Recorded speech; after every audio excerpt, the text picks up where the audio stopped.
Samantala mga kapuso, nagpaabot po ng pakikiramay ang kumpanya ng bus na nahulog sa bangin sa Hamtik, Antique sa mga pamilya ng mga biktima ng aksidente.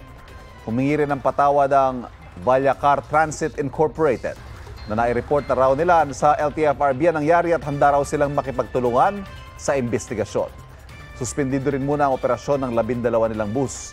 Magbibigay rin daw ang kumpanya ng tulong pinansyal sa mga pamilya ng mga biktima at sasagutin ang medical and burial expenses.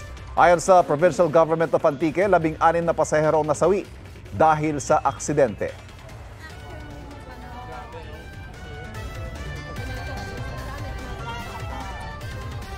Mga kapuso, para laging una sa mga balita, bisitahin at mag-subscribe sa GMA Integrated News sa YouTube. Sa mga kapuso abroad, samahan niyo kami sa GMA Pinoy TV at sa www.gmanews.tv.